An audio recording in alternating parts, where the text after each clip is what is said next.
Hello, my name is Malcolm Gladwell.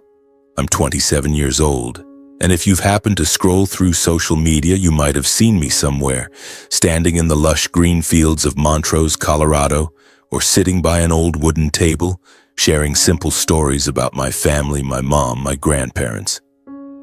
Millions of people follow me, calling me the country storyteller. But if you think my life has always been sunny days and hearty laughter like in the videos, you're mistaken. Everything started in a very different place, a place I once called home, but now only remains as shattered fragments of memory. I was born in Boulder, Colorado, in a big house where the aroma of roasted coffee from my father's factory permeated every street corner. My father, Stephen Gladwell, was the owner of one of the largest coffee production factories in the region. He was a tall man with a warm, authoritative voice, always wearing a suit even for breakfast. My mother, Miranda, was the heart of our family. She was gentle like an autumn breeze, with warm brown eyes and a smile that could melt away any worry. My mother was a true homemaker, knowing how to turn our house into a warm haven filled with love. I remember those afternoons when golden sunlight streamed through the kitchen window, and my mom stood there, kneading dough for cookies, softly humming an old folk song. I, a 5-year-old boy, sat on a high chair, sneaking a finger into the bowl of dough, giggling when my mom pretended to scold me. Those days, life felt like a perfect painting. My dad taught me how to throw a baseball in the backyard, patiently showing me how to hold the bat correctly. He laughed heartily whenever I clumsily sent the ball off course, and I loved the feeling of him ruffling my hair, calling me my little champ. On weekends, our family would drive up to the mountains to camp. I remember those nights by the campfire, my mom telling fairy tales, my dad strumming the guitar, while I lay on the grass gazing at the twinkling stars in the sky. Those were moments I thought would last forever. But forever is a lie meant only for children.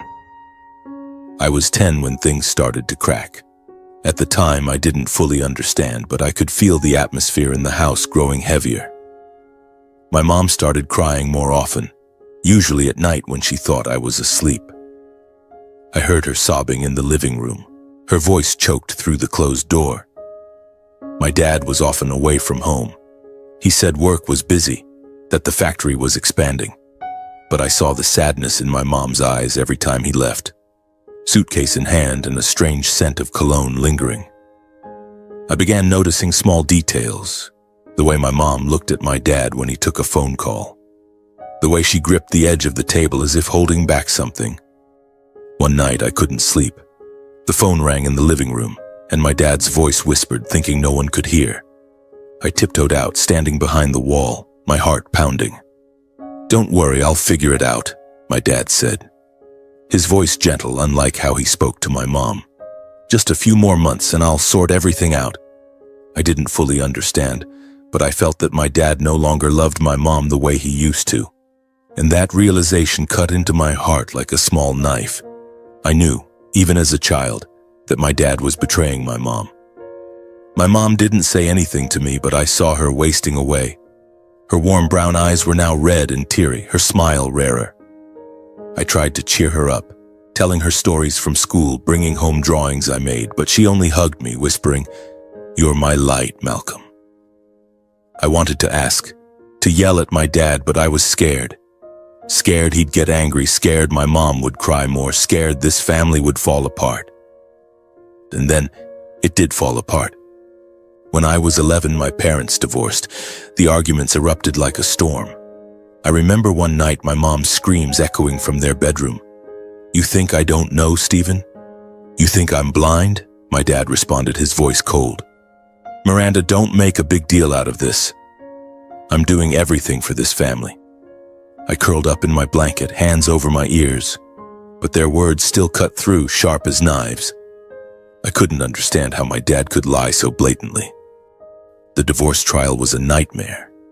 I sat in the courtroom, small and helpless, listening to adults argue over me as if I were an object. My dad had money, good lawyers, and sharp words about how my mom didn't have the financial means to raise me. My mom sat there, hands clasped tightly, eyes fixed on the floor, silent. I wanted to run to her, to hug her, to scream that I didn't need money. I just wanted to be with her, but I wasn't allowed to speak. The court ruled that my dad would have custody. My mom was allowed visitation, but she didn't stay in Boulder. She packed a few suitcases and moved back to Montrose, Colorado, to live with my grandparents, where she grew up, hundreds of miles away from me. The day my mom left, I stood on the porch watching her get into the car. She turned back, hugged me tightly, her tears soaking my shoulder. "I'll always be there when you need me, Malcolm," she said, her voice trembling. "Anytime, okay?" I nodded, but inside I wanted to scream that I needed her right now. I watched the car disappear, taking her gentle smile with it, leaving me with a big house that felt cold and empty. My dad didn't say much after that. He patted my shoulder and said, "Everything will be okay, son." But I knew nothing was okay. The house, once filled with laughter, now echoed only with my dad's footsteps, the ringing of the phone, and a silence that weighed heavily on my chest. I lay in bed, staring at the ceiling, wondering if I had done something wrong to make my mom leave, to make my dad change. I didn't know that this was just the beginning of a bigger storm, one that would sweep me into painful years where I had to learn to survive in my own home. Just a few months after my mom left, the door of our house opened to welcome a stranger. Brianna walked in, dragging 2 oversized suitcases and a smile I couldn't decipher. She was young, much younger than my mom, with glossy blonde hair and a sweet way of speaking, but I sensed a cold sharpness behind her eyes. My dad introduced her as if it were the most natural thing in the world. "Malcolm, this is Brianna. She's going to live with us." I stood there, 11 years old, clutching the hem of my shirt, trying to understand why my dad would bring another woman into our home when the wound of my mom's absence was still raw in my heart. Less than a month later, I heard my dad announce at dinner, his voice brimming with excitement as if he were showing off an accomplishment. "Brianna is pregnant. You're going to have a little brother, Malcolm." I nearly choked, the mashed potatoes in my mouth suddenly bitter. I looked at Brianna and she smiled, her hand resting on her belly, but that smile wasn't for me. It was for my dad, for the future they were building, a future I didn't belong to. My dad started calling Brianna darling in front of me, and soon enough he demanded I do the same. "Call her Mom, Malcolm," he said, his voice leaving no room for argument. "She's family now." I bit my lip, my throat tight.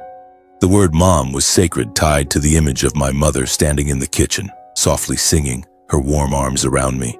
I wouldn't give it to a stranger. But every time I called her Brianna, my dad shot me a cold look, as if I were the traitor. Brianna quickly turned the house into her own domain. I was saddled with a mountain of chores, washing dishes, mopping floors, doing laundry, because she was pregnant and needed rest. I didn't complain, not because I wanted to, but because I was afraid. My dad had changed. He was no longer the man who taught me to throw a baseball, who ruffled my hair and laughed. He became distant, nodding along when Brianna complained about me, about how I was lazy or disrespectful. Once when I spilled juice on a rug Brianna had just bought, she immediately screamed, "Do you know how expensive this rug was?" My dad just stood there, saying nothing, but his eyes told me I was a failure. The pressure grew heavier. I had to wake up at 5 in the morning to prepare breakfast for Brianna, run to the store whenever she craved anything from ice cream to pickles. If I messed up, even something small like folding a napkin incorrectly, Brianna would scold me in front of my dad. "He's ungrateful, Stephen," she'd say, her voice sweet as sugar but sharp as a blade. "He needs to be taught a lesson." My dad would nod, then turn to me. "If you don't change, I'll send you to a reform boarding school." The word boarding school rang out like a threat, like a prison I'd never escape. I knew he meant it. My dad had money, power, and I was just an 11-year-old boy with no voice. Brianna's punishments weren't always loud. Sometimes she disciplined me with silence, with cold glares when I entered the room. Once I overheard her whispering to my dad, "He's too much like his mother, always sluggish, useless." I stood behind the door, my heart crushed. I wasn't useless. I just wanted my mom, the old house, the days when I didn't have to live in fear in my own home. I started secretly calling my mom at night when my dad and Brianna were asleep. I hid in the corner of my closet, clutching the phone, my voice trembling as I heard her voice on the other end. "Mom, I miss you," I whispered, tears streaming down my face. My mom was always gentle, always patient. "I'm here, Malcolm. Come to me anytime, okay?" But I couldn't. My grandparents didn't have much money, and I didn't want to be a burden to them. Every time my mom said that, I just nodded over the phone even though she couldn't see me and said, "Yes, I'm okay." But I wasn't okay. I was breaking apart. When Ashton, my half-brother, was born, things got even worse. My dad devoted all his time to the baby, and I became a shadow in the house. Brianna stopped pretending to be kind. She called me the extra kid, saying I was just a bother to their family. I was 12, then 13, then 14, and my teenage years passed in endurance. I learned to bow my head, to stay silent, to hide my pain. I memorized every harsh word, every cold glance, every time my dad turned his back when I needed him most. I didn't cry in front of them. I wouldn't let myself be weak. But inside, I made a vow to myself. One day I would escape this. I would find myself again. On long nights, I lay in bed staring out the window, imagining Montrose, the grassy fields my mom used to talk about, where my grandparents lived. I dreamed of a day when I could run through those fields, free from fear, no longer pretending. But to reach that day, I had to survive. Survive the days of being treated like an outsider, the threats from my dad, the cruelty from Brianna. I didn't know how I'd do it, but I knew one thing. I wouldn't let them destroy me. When I turned 18, graduation day arrived like a ray of light at the end of a tunnel. I stood among the crowd, holding my diploma, but I didn't feel the joy that my friends around me radiated. They hugged their parents, beaming with smiles, while I stood alone, glancing at my dad and Brianna in the corner of the auditorium, clapping half-heartedly. Ashton, now 6 years old, sat beside them, engrossed in his phone, not sparing me a glance. I didn't expect anything from them. I had learned long ago not to hope, but deep inside a quiet fire burned. That night I made a decision. I would leave. I waited until the house was fast asleep. The clock read 3 in the morning, the silence eerie. I quietly packed my things, a few clothes, a notebook filled with my dreams, and a photo of me and my mom from years ago, when her smile still shone brightly beside me. I stuffed everything into an old backpack, my heart pounding with both excitement and fear. I didn't leave a note, didn't say goodbye. My dad had called me a burden. Brianna labeled me the extra kid. They didn't deserve a farewell. I opened the back door, stepped outside, and took a deep breath of Boulder's icy air. For the first time in years, I felt like I was breathing. The bus ride to Montrose took 6 hours. I sat by the window, watching the scenery pass by, mountains, fields, and a vast sky that seemed to beckon me. When the bus stopped at the Montrose station, I saw my mom standing there, her small frame wrapped in an old jacket. She ran to me, enveloping me in a tight hug, tears streaming down her cheeks. "Malcolm, you're home," she whispered, her voice choked with emotion. I hugged her back, feeling the familiar warmth I had longed for over the past 7 years. For the first time, I cried without needing to hide. My grandparents' house in Montrose was small and weathered, with a patchy tiled roof and peeling paint on the walls. Grandpa Albert, with his silver hair and kind smile, patted my shoulder. "Welcome home, kid." Grandma Mabel, petite but sprightly, pulled me into the kitchen, pressing a plate of freshly baked cookies into my hands. "Eat, you're too skinny," she said, her eyes twinkling.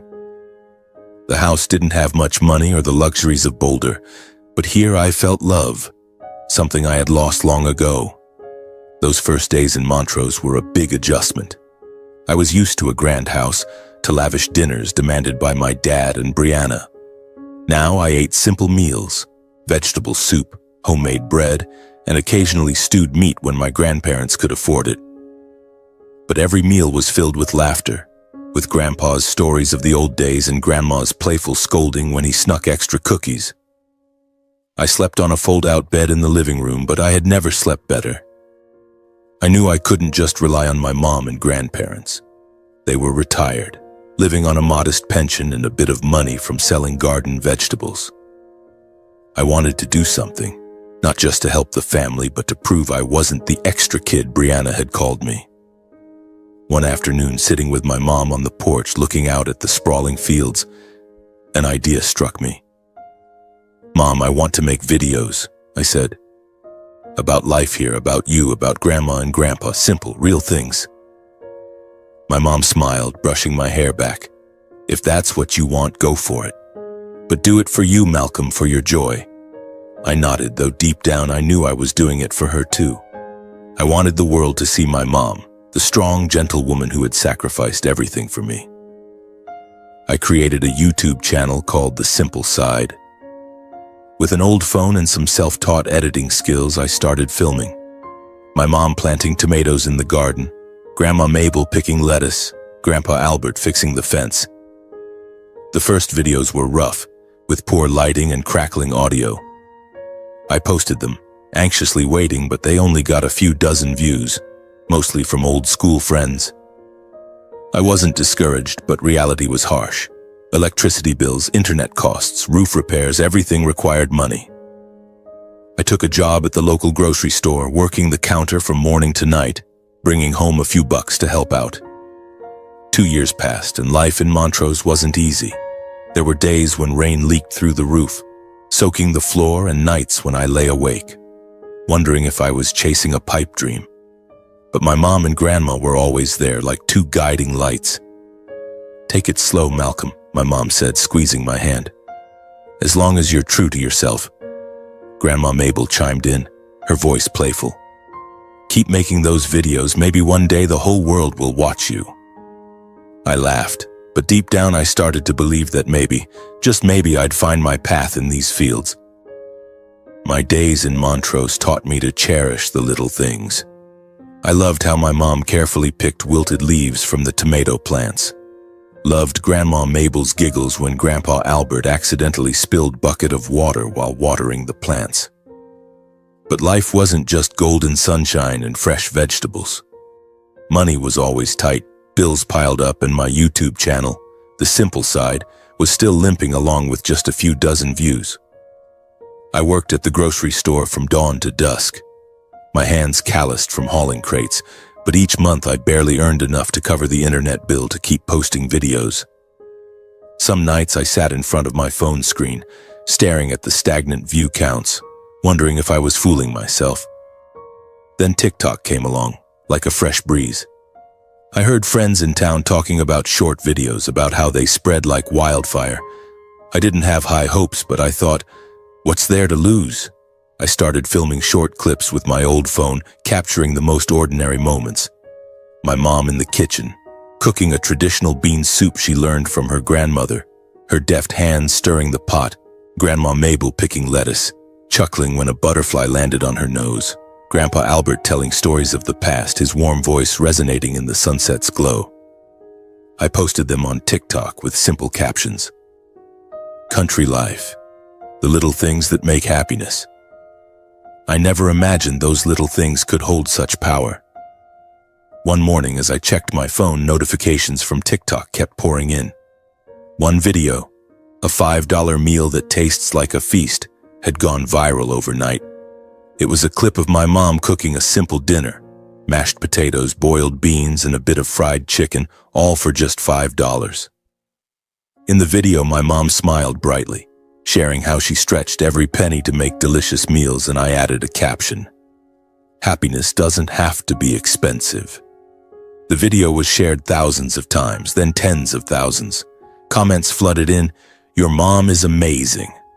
Makes me want to move to the countryside. Keep making more, I love this." I was stunned. From a few dozen views, my video suddenly racked up millions. Viewers from TikTok started flocking to my YouTube channel, The Simple Side. Old videos, my mom planting tomatoes, Grandma Mabel teaching me to bake, suddenly gained attention. My subscriber count skyrocketed from a few hundred to thousands, then tens of thousands. I started receiving messages from all over, from people saying my videos reminded them of home, of their moms, of simpler days. A community of fans grew, not just for the food or the countryside scenes, but for the stories I told about family, gratitude, and finding joy in the simple things. I spent more time filming videos, learning to edit, improving lighting and sound. I still worked at the grocery store, but every evening I sat at the kitchen table, tinkering with each frame, striving to make everything better. My mom and grandma became reluctant stars. Grandma Mabel, with her twinkling smile, loved to tease me. "Why are you filming this old lady? Who'd want to watch?" But she was always ready to stand in front of the camera, picking vegetables or sharing stories, as if she knew I was building something meaningful. By the time I was 25, everything had changed. Income from TikTok and YouTube started rolling in. First a few $100s, then thousands. One day I received an email from a food company offering to sponsor my videos. Then a kitchenware brand wanted to collaborate. Sponsorship deals poured in, from small brands to major companies. I checked my bank account, hardly believing my eyes. The balance exceeded $1 million. I, Malcolm Gladwell, the kid once called Extra, was now standing on my own 2 feet, thanks to videos about my mom and the grassy fields. The first thing I did was fix up the old house in Montrose. The roof no longer leaked, the walls got a fresh coat of paint, and the kitchen was equipped with a new oven for my mom to cook to her heart's content. I bought my mom a car, not a fancy one, but reliable enough for her to drive to the market or visit friends. For Grandpa Albert, I got a comfy armchair where he could read the newspaper without back pain. Grandma Mabel got a new garden filled with all her favorite flowers. I didn't brag or post videos about what I bought. I just kept sharing. My mom cooking new dishes, Grandma telling jokes, Grandpa teaching me how to fix a fence. The values I learned from them, family, gratitude, perseverance, were what I wanted to spread. Some nights I sat on the porch, gazing at the fields shimmering under the moonlight, my heart swelling with gratitude.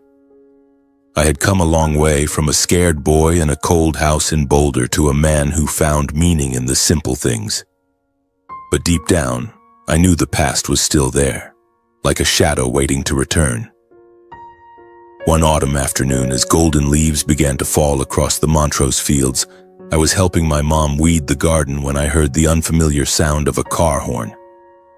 I looked up and saw a sleek black sedan parked at the gate. The door opened, and a figure stepped out, tall but gaunt with graying hair, still wearing the familiar suit, though now it was wrinkled, no longer pristine as it once was. My heart sank as I recognized him. Stephen Gladwell, the father I hadn't seen since leaving Boulder 7 years ago. I stood there, gripping the hoe tightly, sweat trickling down my forehead, unsure of what to feel. Anger? Pain? Or just the emptiness I had tried so hard to bury? He approached, his once polished leather shoes now caked with road dust. "Malcolm," he called, his voice hoarse, as if he'd just weathered a storm. "You look healthy." I didn't respond, just stared at him, waiting. I knew he wasn't here for a casual visit.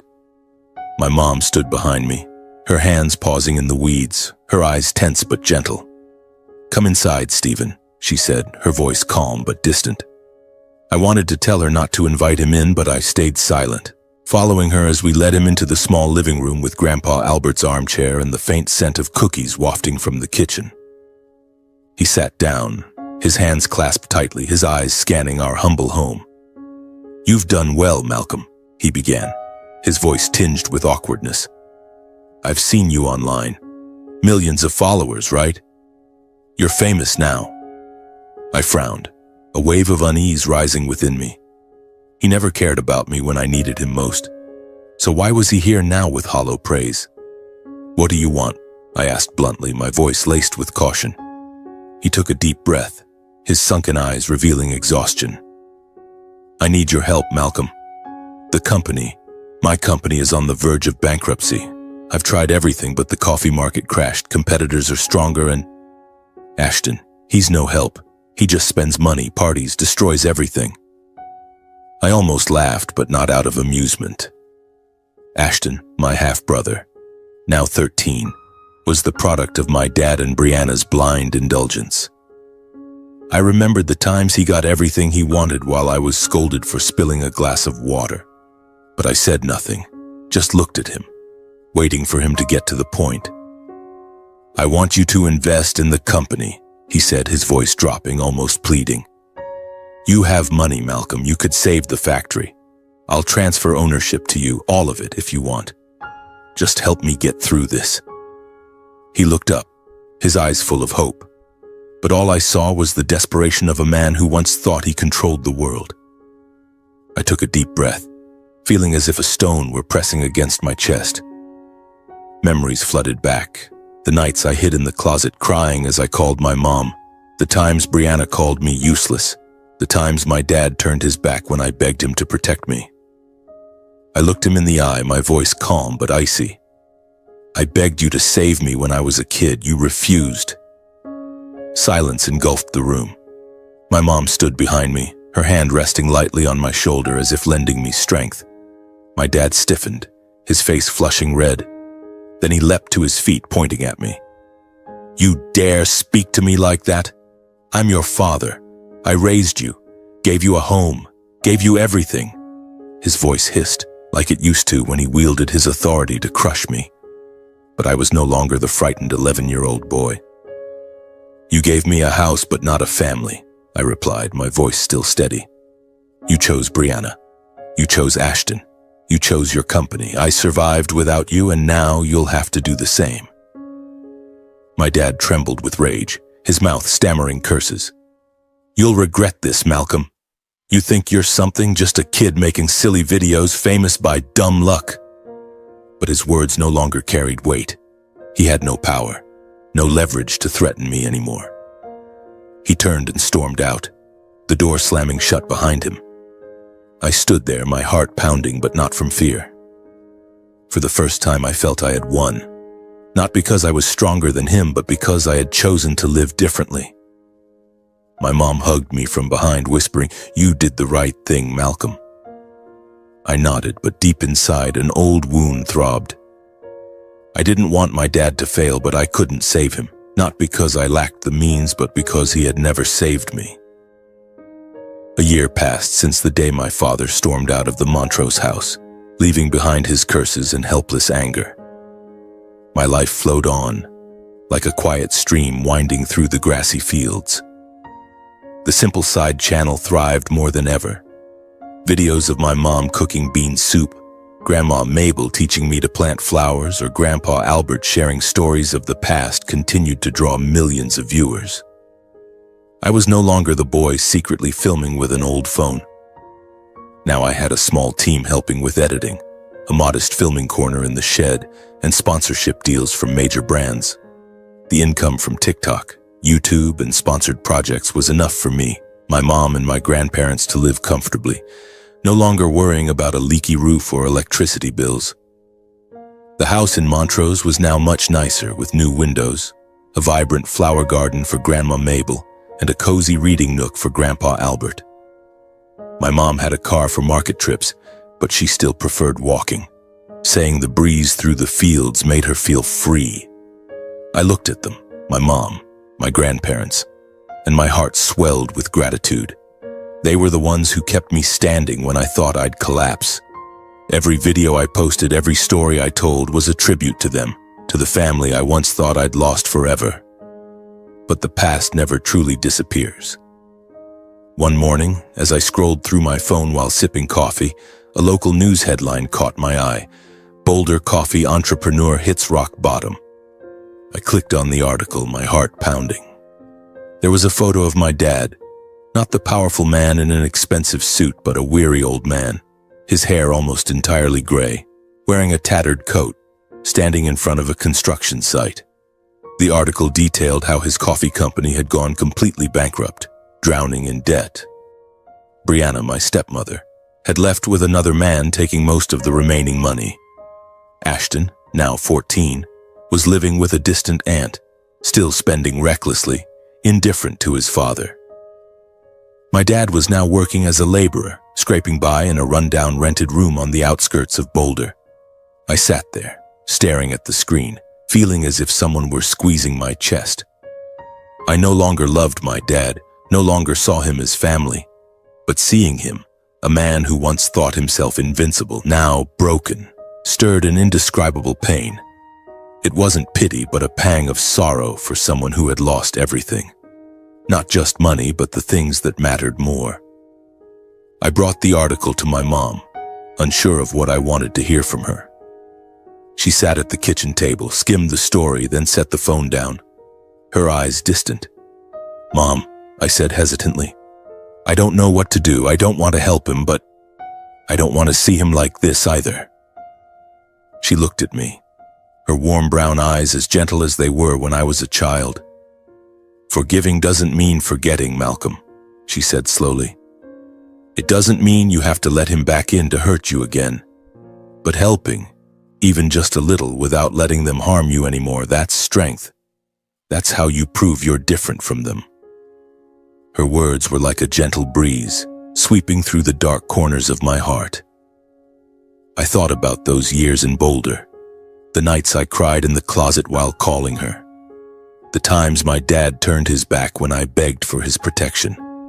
But I also thought about who I was now, a man who had found his own path, not because of him, but because of my mom, my grandparents, and myself. I didn't want to become like my dad, consumed by resentment. I wanted to be better. After many sleepless nights, I contacted a charity organization in Boulder. I offered to anonymously fund a placement for my dad in a decent nursing home, where he could live comfortably with hot meals and a clean roof over his head. I didn't want to see him, didn't want him to know it was me. This wasn't full forgiveness, but a way to let go, not for him, but for myself. One afternoon, I sat at the old wooden table in the house, sunlight streaming through the window, casting patches of light on my face. I turned on the camera as I had so many times before, but today I wanted to say something different. Sometimes, I began looking straight into the lens, you have to become the person you needed in the past, for yourself, and sometimes even for those who hurt you. Not because they deserve it, but because you deserve to live with peace. I posted the video, unsure of how many it would reach, but as I turned off the camera and saw my mom smiling from the kitchen, Grandma Mabel softly singing in the garden, I knew I had found what mattered most, a true home and a heart no longer weighed down by the past. Time in Montrose passed like gentle breezes over the grassy fields, bringing a peace I never dared to dream of during my years in Boulder. The Simple Side channel continued to thrive, not just as a source of income, but as a place where I shared pieces of my life. From how my mom baked cookies, how Grandpa Albert taught me to saw wood, to the afternoons when Grandma Mabel told fairy tales under the oak tree. But what made me happiest wasn't the view counts or the sponsorship deals.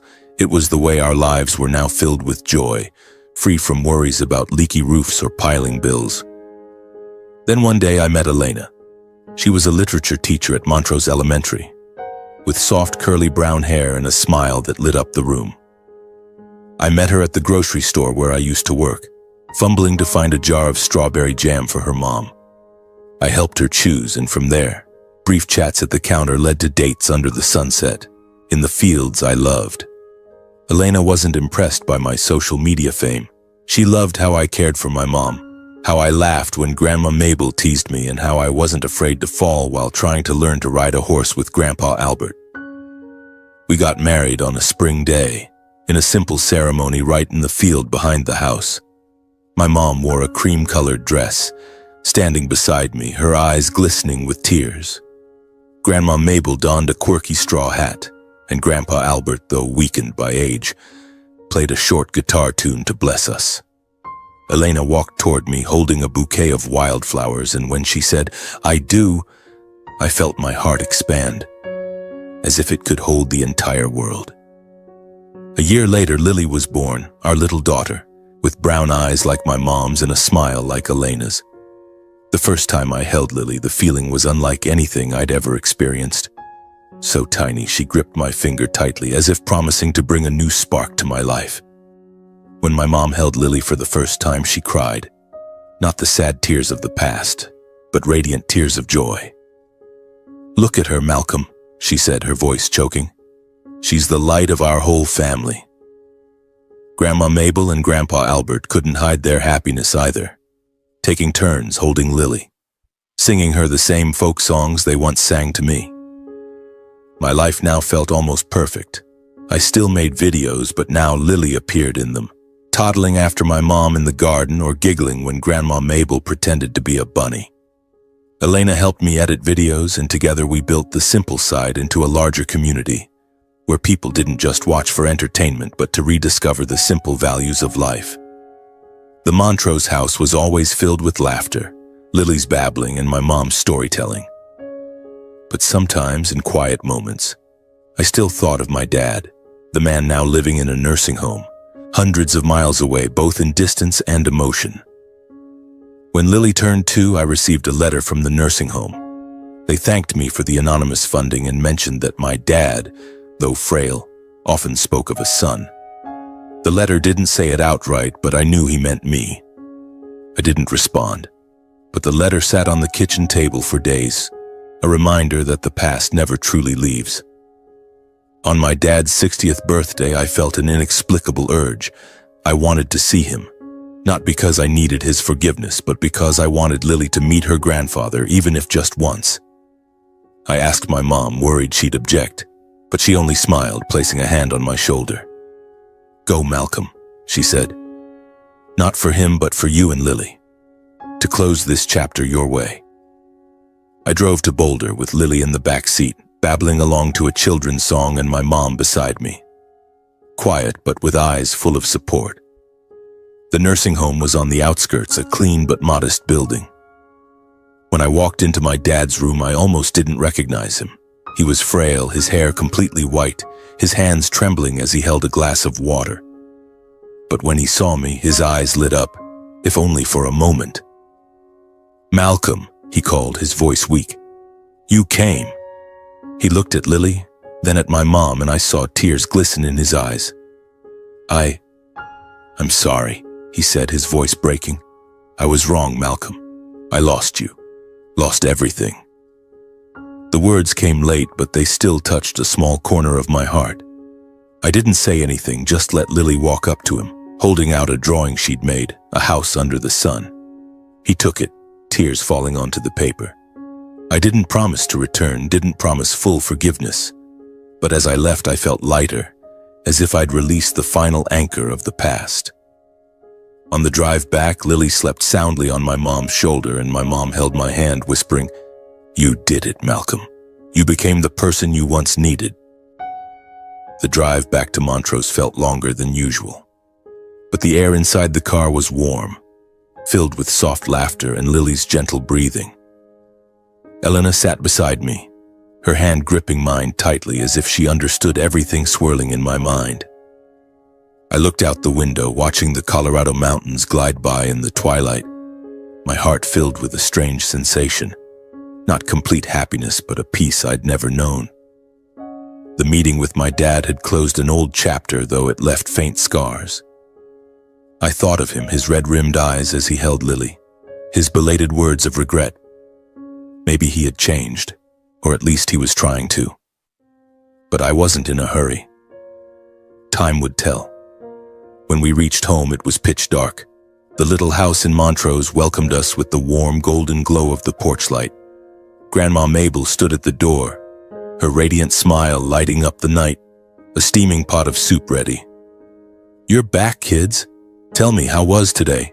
she asked, her voice brimming with childlike excitement.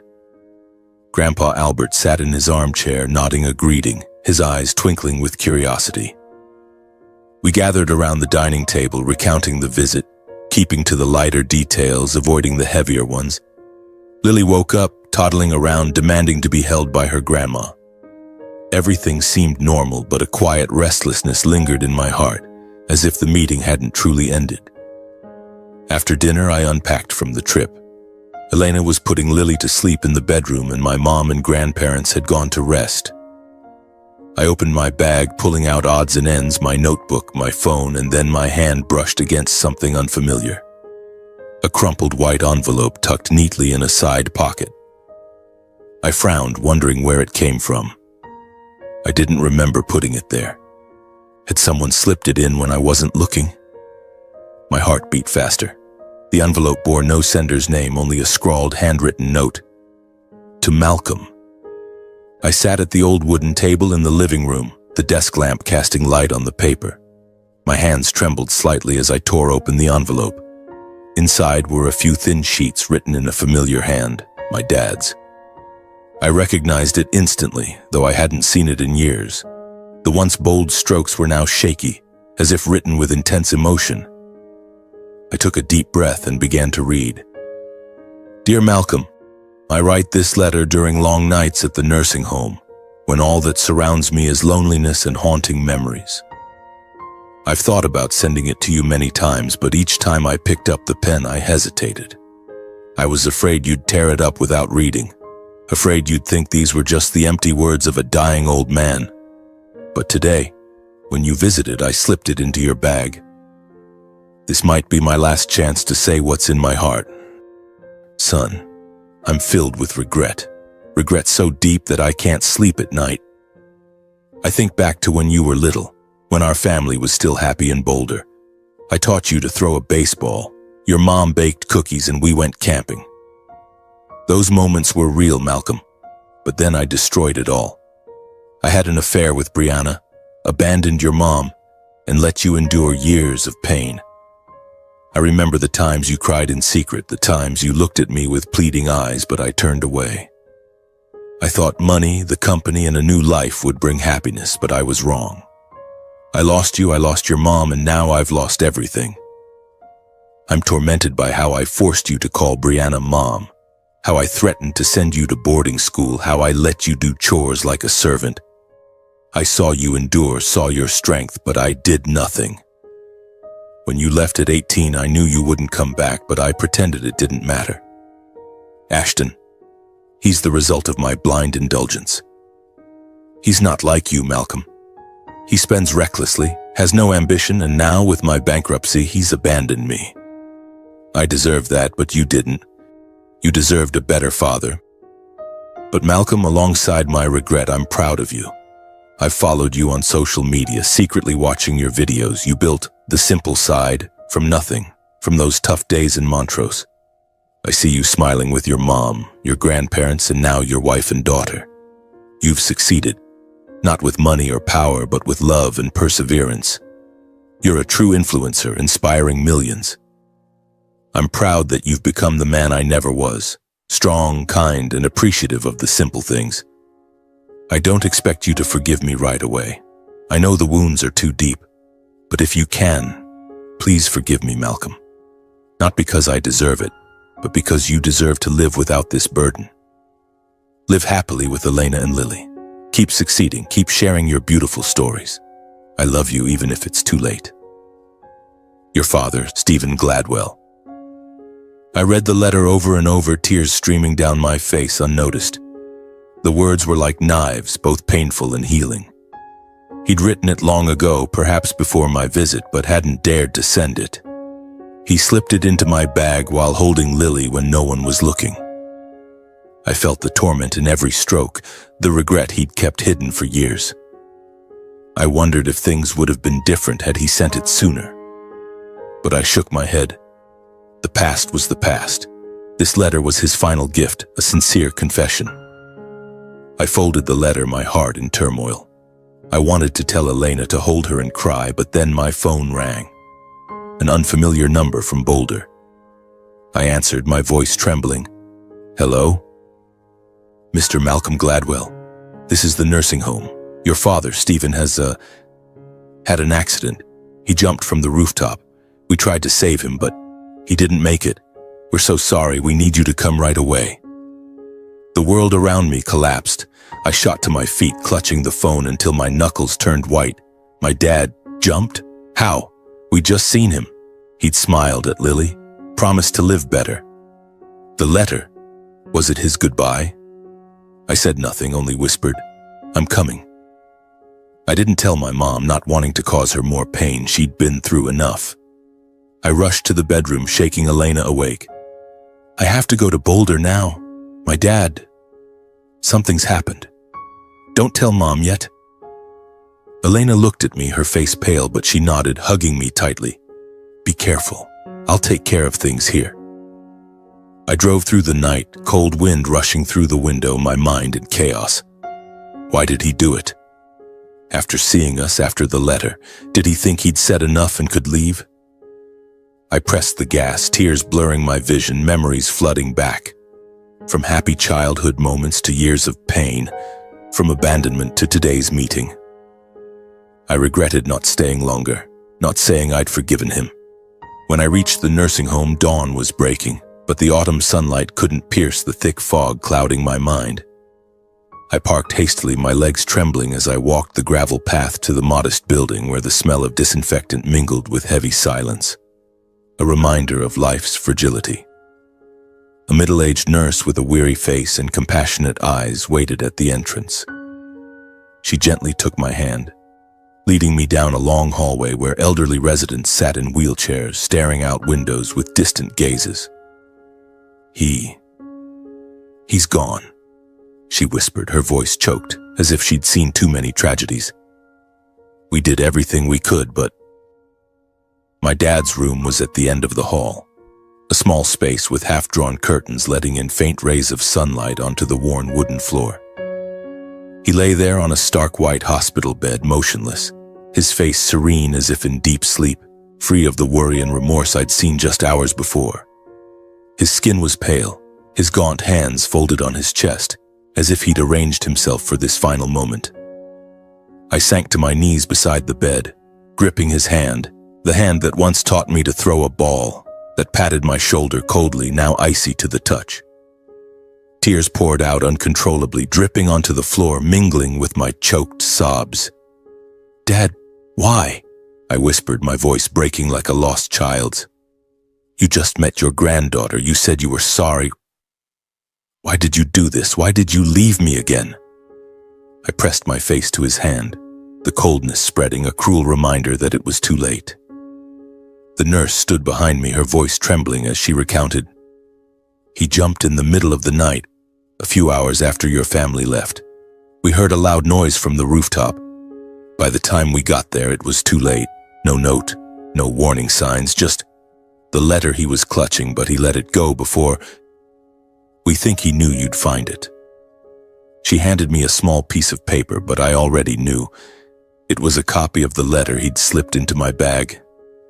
I nodded, my heart breaking, wondering if he saw our meeting as his final goodbye, if he chose to leave thinking he'd been partially forgiven. I called Elena immediately, my voice cracking through tears. "Babe, my dad's gone. He took his own life." Elena sobbed on the other end, her voice breaking. "Oh, Malcolm, I'm so sorry. I'll bring Mom and Lily right away. Stay strong, my love." She promised to shield my mom for now, to keep her from breaking down on the way. While waiting, I sat by my dad's bed, planning the funeral in my mind, a simple ceremony in Boulder, where he'd once built his coffee empire, where he'd been a powerful man. I called the funeral service, my voice robotic, listing mundane details: an oak coffin, white daisies, his favorite flower from long ago, and a grave beside our ancestors under the familiar hills. The funeral took place 2 days later, under a heavy gray sky, as if nature itself were mourning. The Boulder cemetery was windswept, with rows of cold stone graves and the damp smell of earth. Few attended, just a handful of former company employees, who once respected him but now exchanged awkward glances, whispering about the fall of an empire. Some old friends, gray-haired men shaking their heads in regret. And Ashton, now a lanky teenager, standing sullenly in a corner of the cemetery, his eyes red but holding back tears, clutching a baseball cap to hide his vulnerability. Brianna didn't show, likely having forgotten him long ago, living her new life with another man, leaving behind the memories she'd caused. My mom arrived with Elena and Lily, her face pale as paper, her eyes red when Elena told her the truth on the way. She hugged me tightly, her tears soaking my shoulder. He chose to go, Malcolm. He couldn't bear his own burden. She cried, her body trembling, but she stayed strong, stroking Lily, who was dozing in Elena's arms. We stood around the grave as the pastor read prayers, the wind howling through the trees, carrying the scent of coming rain. I stood before the grave, my voice trembling as I read parts of his letter. Not all of it, just the parts about pride and blessings. I'm proud of you, Malcolm. Live happily with your wife and daughter. Everyone listened in silence, the wind mingling with soft sobs, and Ashton stepped forward, hugging me for the first time, his voice breaking. I'm sorry for everything. I was never man enough. I promise. I'll change to be strong like you. I nodded, hugging my half-brother tightly, my heart lighter, as if an old wound was slowly healing. After the funeral, we returned to Montrose in silence, the car rolling along the familiar road. But everything felt different. I told my grandparents and Elena everything, about the letter, the sudden death, the belated regrets. Grandma Mabel cried, Grandpa Albert patted my shoulder. Kid, life can be cruel sometimes, but you did all you could. The letter became a treasure, kept close as a reminder, not of pain, but of the lesson of forgiveness. Life went on. Lily grew up with her radiant smile, my channel thrived with deeper videos, but I changed. I shared more about forgiveness, about letting go, about facing loss. And every time I saw Lily laugh, chasing butterflies in the garden, I thought of my dad, of the long journey we'd traveled. From brokenness to healing, from resentment to peace. In the years after my dad's death, life in Montrose continued to bloom in its own simple, authentic, love-filled way. Lily grew into a mischievous girl with sparkling green eyes and a smile that melted every worry, just like my mom's from long ago.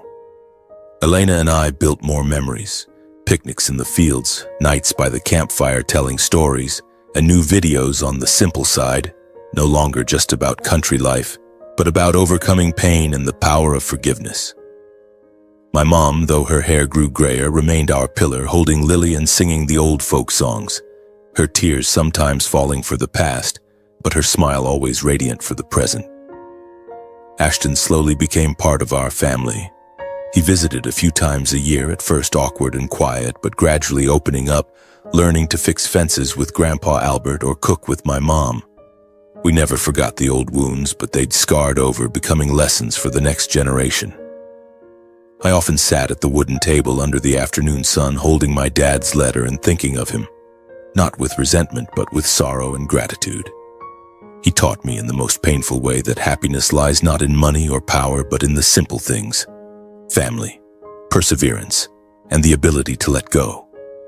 Today, standing in the Montrose fields with Lily on my shoulders, the breeze carrying the faint scent of roasted coffee from a distant factory, a scent that recalls Boulder but no longer hurts, I know my journey has come full circle. Life is a series of losses and findings, of brokenness and healing. And if I have one final piece of advice to share with the world through my videos, it's this: live true to yourself, forgive when you can, and cherish those beside you. Because sometimes from the deepest pain we find the strength to soar. And here under Colorado's vast sky, I've found my true home. Not just a house, but a peaceful heart.